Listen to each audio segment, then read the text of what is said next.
Hello everyone and welcome to another video. My track guide for the Ferrari challenge car going on Charlotte Roval for 2025 layout. Let's get into it.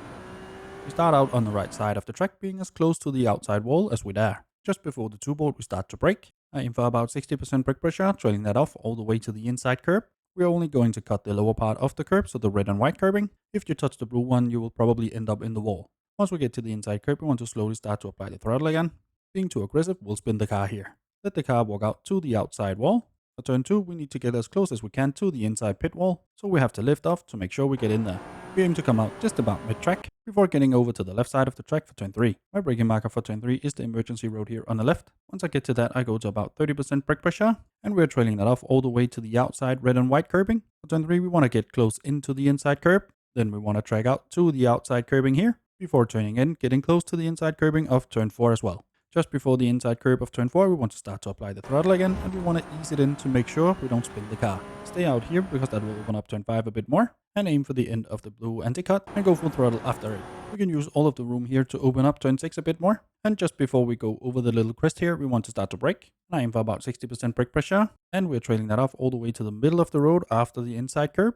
The inside is a little bit bouncy, so the car will jump around on you. Just make sure you end up just about mid-track. Once we get to the middle of the track, start to apply the throttle again, stay about mid-track, and we want to be braking a little bit away from the corner of turn 7. I brake just about a car length before the end of the curb here on the left.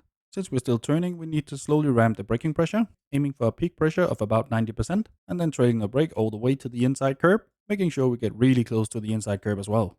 Once we're past the curb, we want to pick up the throttle again, and here we want to ease it in, making sure we don't get any wheel spin at all, because we're going on to a part where we are full throttle for quite a while. So we need a good exit out of turn 7 and 8. Then we want to stay close to the white line here on the left to minimize our distance traveled.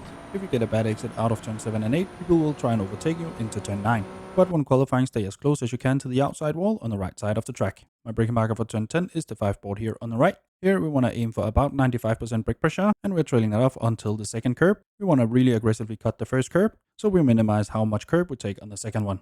As soon as we land from the second curb, we want to start to apply the throttle again, getting as close as we can to the outside wall, cutting back and cutting all of this part of the track, again to minimize distance traveled. And just like before, we want to be as close as we can to the white line, so we travel as few meters as possible.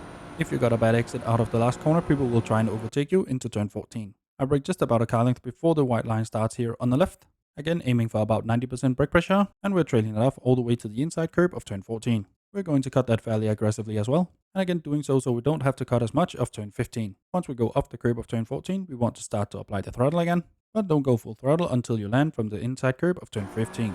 And get as close to the outside wall as possible, and that's my lap around Charlotte Roval in the Ferrari 296 challenge car, of a time of 1 minute 16.7. I have more track guides for the challenge car linked down below. Hopefully you found this one useful. If you did, leave a like down below, consider subscribing as well, and now for the uninterrupted hot laps.